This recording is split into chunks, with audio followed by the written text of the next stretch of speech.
achievement of one particular learning progression, in this case, the experimental design. So experimental design is part of a lab report, and the parts of that section that I'm going to look at are the lab question, the methods and materials, your data, and the observations. The goal is to be able to communicate what you did, how you did it, with enough detail so that someone else can follow your work easily.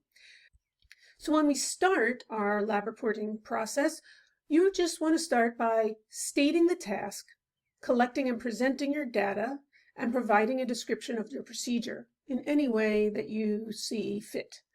If you do those three things, you're going to state the task. If yes, then you go on to collect and present your data. If yes, you provide the description of the procedure followed. If any of these is no, that means you're going to earn not enough evidence. This is the minimum requirement for a successful lab report. Moving on from that, so we're picking up from this yes here. If you've done all those things, then you can move on. Did you communicate the methods and materials that you used during that investigation? Well, what's the difference between that and the previous one? Well, methods and materials is a narrative that you write that's not a list. It's not bulleted. It's a description in the first person. I don't care whether it's past, present, or future, but it really describes what you did and how you did it. If not, you're going to stay at the beginning level. If yes, then we're going to check, did you use the tools and equipment effectively to collect data related to the stated task and organize it into a table? So if you don't have it in a table form, or you don't use the equipment correctly, so the data you collected is inadequate, right, or unrelated to the stated task, then you're going to earn beginning. If you do both of those things, then we're going to continue on to the next slide. Picking up from there, we have a number of things. You'll see there's 6 new criteria, and this is what happens. It gets more complicated as you're moving to higher levels of achievement. So now I'm looking for the methods and materials to be descriptive enough for someone else to be able to replicate the data collection. That means that you absolutely have to say, what data did you collect and how did you collect it?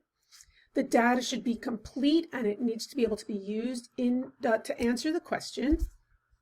If any of these is no, you're going to be at the developing level. If yes, then we're working on getting all of these things so that you can earn proficient. So the data collected is complete, can be used to answer the question. No, that's developing. Yes, let's check the next thing. I restate the task as a question that's directly related to the assigned task. So now you've put it in question form. If no, that's developing. If yes, let's check the next item. Did you use the available measurement tools correctly? If no, you're at developing level. If yes, then we look to see, is your data table well organized? So you don't just have your stuff thrown into a table, but it's a well-organized table. So if yes, then we check one more thing. If no, you're at developing. I use a method to reduce experimental uncertainty, which is obvious in my data table. So what is experimental uncertainty? How do we know that our data is reliable? Well, our data is reliable when we do multiple trials of every data point, or we have so much data, so many data points, that we're like, this has got to show the trend or not. So your two choices is either showing that for all the data points, all 5, let's say, you have 3 trials each. That would be a good way to do it. Or you have 15 or more data points that you tested 1 time each. Either way is a way of reducing experimental uncertainty. So that has to be in your data table. It should be obvious. So if you say no to any of these, then you've earned developing. If yes, we're going to move on to the next level.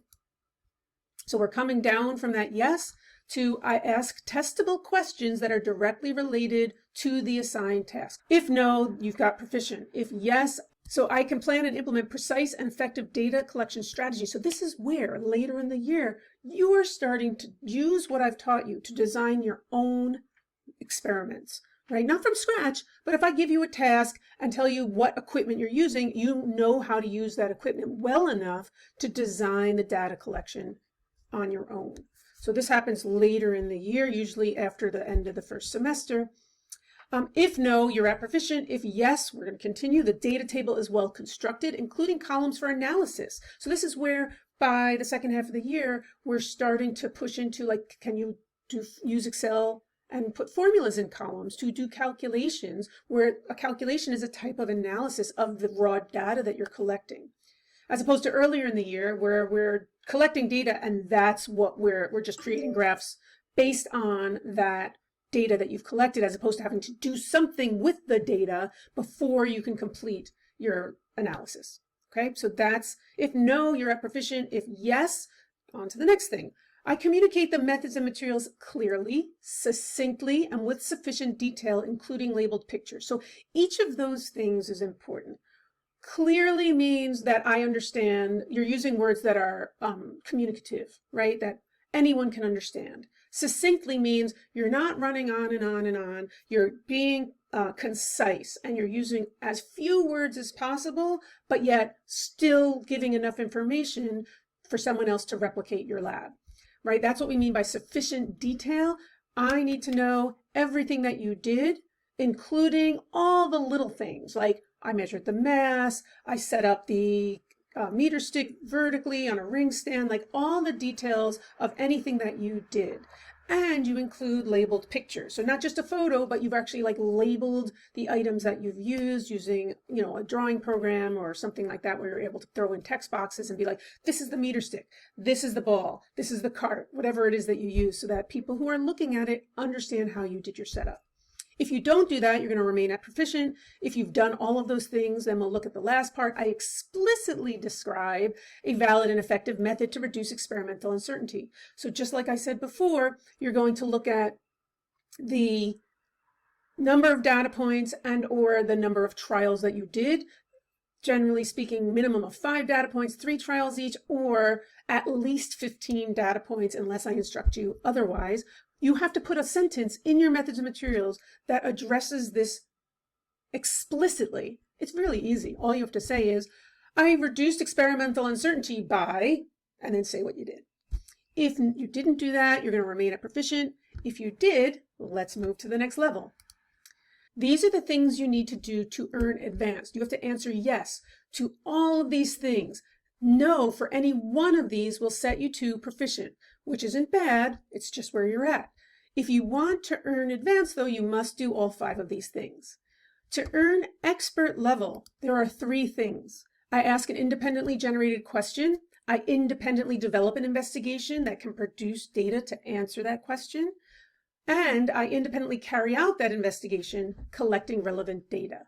In most classes, we simply don't have enough time to get to expert level. If you are in an AP level class, you may get to this point, but otherwise it's really difficult for us to have enough time. Not that you don't have enough skill or intellectual capability, but we simply don't have enough time to practice enough to get to this level. So that's where we're at. This entire flowchart is posted under the modules section, and feel free to use it to help guide you through earning whatever level you're up to. If you need to go over this with me one-on-one, I'm happy to do that. If you want to print it out, feel free to do that. It's again linked to the module, and I hope that this was helpful.